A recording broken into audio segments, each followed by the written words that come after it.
Hello, my wonderful people. This story will carry comment, it carry weight. And this one is now about the South African singer Zodwa. This lady don't carry her craze again, enter inside stage. All in the name of performance, this girl first carry herself, enter stage almost naked. The one wey come shock me pass for the whole matter now, this girl can't allow people. Maybe they took hand inside her thing. In fact, the hand don't already enter. Say many people they touch and say she they perform all in the name of performance. This girl they allow people to finger her. My people, they can follow me watch.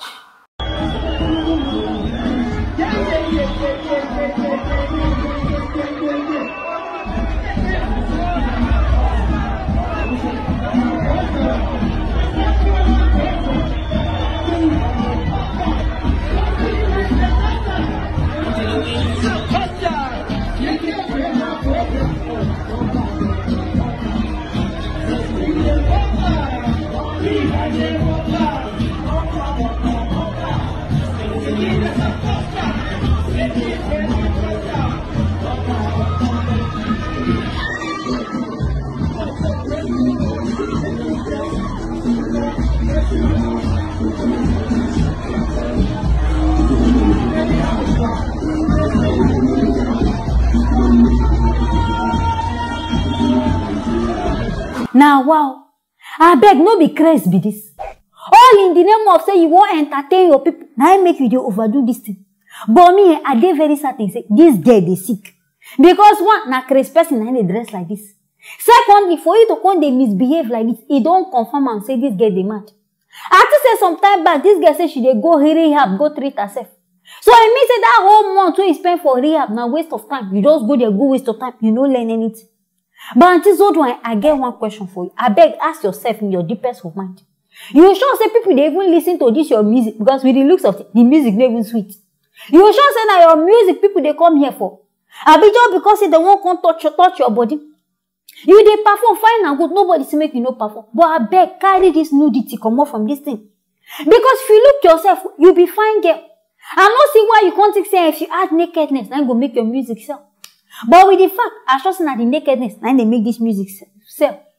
To the extent, say on top stage, this girl pull her pants. I beg, which kind of performance be this? If Akuku just tell us, say you want turn to be a porn star, make we know say na work where you want to do, make you turn celebrity pornographer. Make we know say na this one now you don't carry as passion. No go they use music, they lie under and say you be musician. In which now this thing work, I shall work you they do. And I'm surprised say the South African government, they never reason to ban this girl music. And even ban her from performing. Because I sure say if say in Nigeria, ordinary bad music where be say person could all sing small, do small bad music video. They don't run ban them.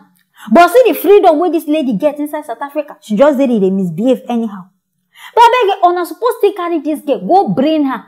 Carry her, sit down, wash her brain, use select water, wipe her skin. Because this girl is something they seriously worry her. On a notice after the whole touch, she can't begin the covers. I beg, go to the cover again. In which you go there naked already, they can't begin to over touch you now. You they put clothes will be saying a net you wear go. I beg, I sure say person supposed to, I don't know where this girl get parents. Maybe she don't get now why they never sit her down, follow her talk. Because in most cases, and so this girl they dress. A girl one time said the video was and so she open legs, see me people they chook hand. I beg, now madness. I be you just in your right senses, believe saying like this, you go say, Auntie, I beg, go relook this your ways. To me, it don't make sense. But anyways, my people now here, I go end them on this matter. Make now stay tuned for our next story. Now, what for some mothers, the kind things where parents they do nowadays, they fear me. But my people, before I start, I say make a great on. This matter what I carry comment now about a lady where be say police just arrest. Because she go sell her 3-month-old baby for just 150,000 naira. And based on what I get about this lady, I realize that they just confuse this lady a bit, they convince her. Telling her say a person won't marry her, and if person won't marry her, the person no go marry her with her daughter. So make she forfeit this pikin, and this mumu mama accept. Carry her pikin dash, say she dey sell away just because of money. My papa beg, make her follow me watch. Mercy. Mercy, yes. Mercy who? It's your water. Why you dey sell your baby? It's someone that brought the guy for me. I don't know the guy. Okay. So someone bring the guy for me. The guy told me that she want to marry me to his elder brother. without my child for hand. So I was agree with my cousin brought the guy for me. Say let the guy come and marry me with me out. So I told her so I will follow her. So after she carried me, worked with one girl. He said that girl is his sister. How much they be want buy the baby from? She didn't tell me first. So she. But how much did they offer you? She gave me 150 and she collected me some money and give. Is that your first baby? No. That's which one? Number one is number what is that your baby? I have 3 child. Then the 2 child is my mommy house. So they with your mother? Yes, this one I carried. It was. Did you collect the 150? Yes, she gave me the money after. Cash or transfer? Did she give you cash? She worked with me. She worked with me go the place.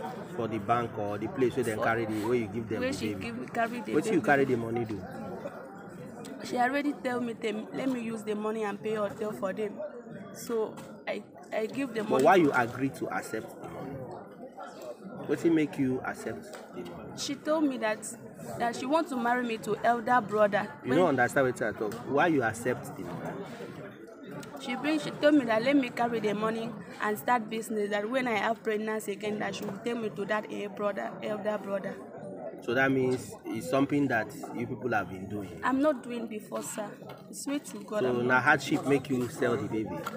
Because why you sell your baby? The father was run to me since the time I was in 6 months pregnancy. So the house that I was living, there was no house rent. So you needed money to pay rent and all that stuff. Yes, the house rent was expired, so I run to my mother's house and stay. So I get birthday to that my mother's side. How old is that your baby? She was 3 months, baby. 3 months. Yes, sir. On a desi. Sometimes now what I talk to some parents, they no deserve to get picky. Because how you as a mother, no be say this baby do you anything, she don't offend you. If say na even softness, if say you even sell pure water, at least you go to get something to feed.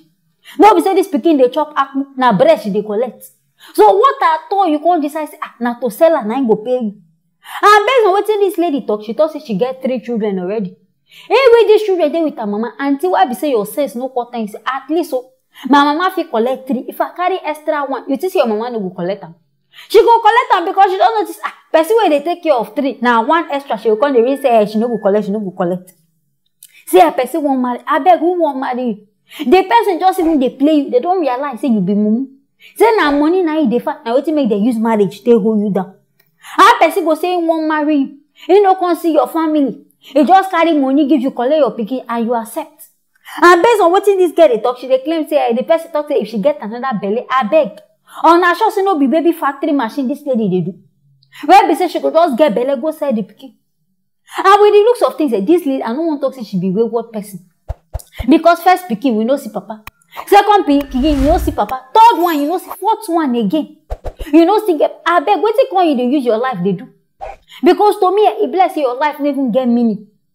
You can't declare saying because you need money for house rent. House rent. You know say you no get at all. Go back to your village because you don't even make any success where you did.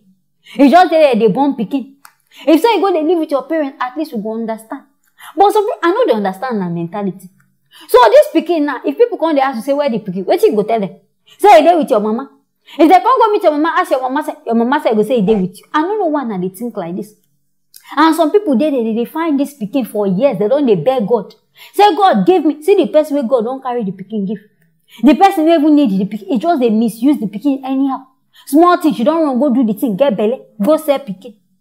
I beg if you know say you know one pikin, now why some places they don't even legalize abortion? Just go come out and gently and in peace. No be say you come born pikin, come they suffer the pikin. Or in the name of say you won't chop 150K. You don't even think I say from the time when you get belly rich now, you know surprise say you go there even spend more than 150K. You know go think because your mindset is not even grow rich like that. Anyways, my people now here I go end them on this matter. Make us stay tuned for our next story.